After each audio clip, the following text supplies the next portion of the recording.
नमस्कार प्यारे बच्चों, मैं हूं स्मिता शर्मा, उच्च माध्यमिक शिक्षक, सांची डिस्ट्रिक्ट रायसेन। हम लोग अपनी फर्स्ट यूनिट तैयार कर रहे हैं और आशा करते हैं कि अभी तक आपको जितना पढ़ाया है आपका सब प्रिपेयर भी हो चुका होगा। आप लोग का संशोधित टाइम टेबल भी डिक्लेयर हो चुका है, तो एग्ज़ाम बिल्कुल पास में है। अपने लक्ष्य को ध्यान में रखते हुए प्रिपरेशन कीजिए। तो अब हम अपनी क्लास शुरू करते हैं, ठीक है। चलिए, तो हम सबसे पहले शुरुआत करते हैं लेसन 2 प्रवास से। हमारा पहला क्वेश्चन है, जीवन पर्यंत प्रवासी और पिछले निवास के अनुसार प्रवासी में अंतर लिखिए। आंसर है, भारत की जनगणना में प्रवास की गणना 2 आधारों पर की जाती है। पहला है, यदि किसी व्यक्ति का जन्म स्थान गणना के स्थान से भिन्न है, उसे जीवन पर्यंत प्रवासी कहते हैं। कहने का तात्पर्य, जैसे किसी का जन्म भोपाल में हुआ था और वो बड़ौदा में रह रहे हैं, तो उनका जन्म स्थान जो है वो गणना के स्थान से भिन्न आएगा, तो उन्हें हम जीवन पर्यंत प्रवासी कहेंगे। दूसरा है, पिछले निवास के अनुसार प्रवासी। यदि किसी व्यक्ति के निवास का पिछला स्थान गणना के स्थान से भिन्न है, उसे पिछले निवास के अनुसार प्रवासी मान लिया जाता है, ठीक है। जीवन पर्यंत प्रवासी जो है वो 1961 की जनगणना में शामिल किया गया था और पिछले निवास के अनुसार प्रवासी को 1971 की जनगणना में शामिल किया था, ठीक है। चलिए, सेकंड क्वेश्चन है, पुरुष स्त्री चयनात्मक प्रवास के मुख्य कारण की पहचान कर लिखिए। आंसर है, भारत में अधिकांश पुरुष रोजगार की तलाश में गांव से शहरों की ओर प्रवास करते हैं, जबकि ग्रामीण क्षेत्र की 65% स्त्रियां विवाह के कारण मायके से ससुराल में प्रवास करती हैं। कहने का तात्पर्य कि पुरुष का प्रवास जो है वो काम और रोजगार के लिए होता है, जबकि स्त्रियों का प्रवास जो है वो विवाह के उपरांत होता है, ठीक है। अकेला मेघालय इसका अपवाद है, यहाँ स्थिति उलट है, मतलब स्त्रियां और पुरुष दोनों का ही कार्य के लिए प्रवास होता होगा, ठीक है। चलिए, तो अब नेक्स्ट क्वेश्चन देखते हैं, उद्गम और गंतव्य स्थान की आयु एवं लिंग संरचना पर ग्रामीण प्रवास का क्या प्रभाव पड़ता है। आंसर है, भारत में अधिकांश पुरुष रोजगार की तलाश में गांव से शहरों की ओर प्रवास कर जाते हैं और गांव में स्त्रियां, बच्चे और बुजुर्ग रह जाते हैं। इस कारण उद्गम और गंतव्य दोनों स्थानों की आयु एवं लिंग संरचना पर प्रभाव पड़ता है। कहने का तात्पर्य है कि पुरुष जो है वो काम और रोजगार की तलाश में गांव से शहरों की तरफ चले जाते हैं, जिससे कि शहरों में पुरुष जनसंख्या अधिक हो जाती है, जबकि ग्रामीण क्षेत्रों में स्त्रियां, बच्चे और बुजुर्ग रह जाते हैं, जिस कारण कि ग्रामीण क्षेत्रों में स्त्रियों, बच्चों और बुजुर्ग की संख्या अधिक हो जाती है। इस तरह से आयु एवं लिंग संरचना पर प्रभाव पड़ता है।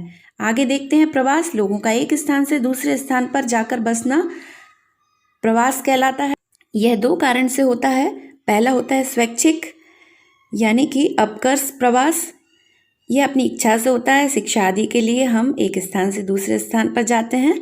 दूसरा होता है मजबूरी में, यानी कि प्रतिकर्ष प्रवास, जब कभी बाढ़, भूकंप, सुनामी आदि किसी कारण से हमें एक स्थान से मजबूरी में दूसरे स्थान पर जाना पड़ता है, उसे हम प्रतिकर्ष प्रवास कहते हैं। चलिए, हम थर्ड लेसन शुरू करते हैं, मानव विकास। पहला क्वेश्चन है, मानव विकास की परिभाषा लिखिए।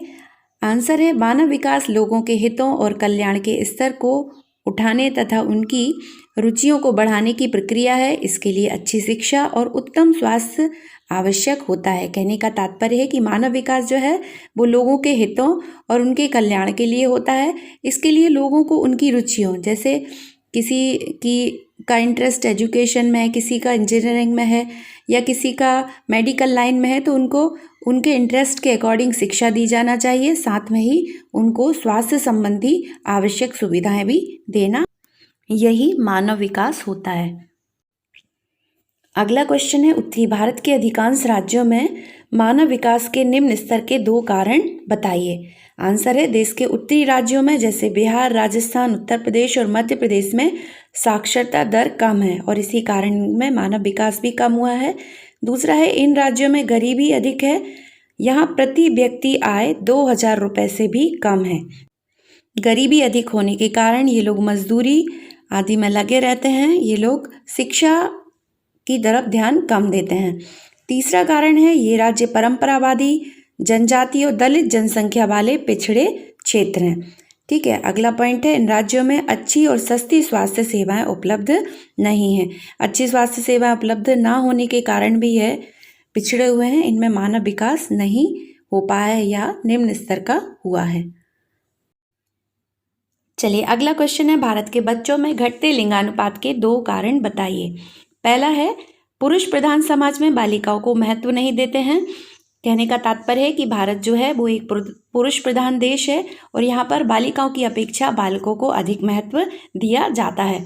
दूसरा पॉइंट है, वैज्ञानिक तकनीकी द्वारा बालिका के जन्म के पूर्व से जानकारी प्राप्त कर लेना और कन्या भ्रूण हत्या को अपनाना। कहने का तात्पर्य है कि बालक की चाहत में लोग पहले से ही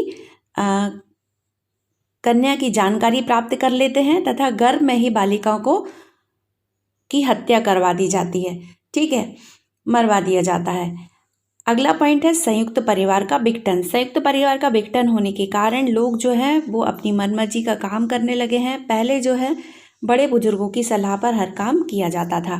ठीक है, तो आशा करते हैं आपको ये चैप्टर समझ में आया होगा। तो आज के लिए इतना ही काफ़ी है। धन्यवाद। जय हिंद, जय भारत।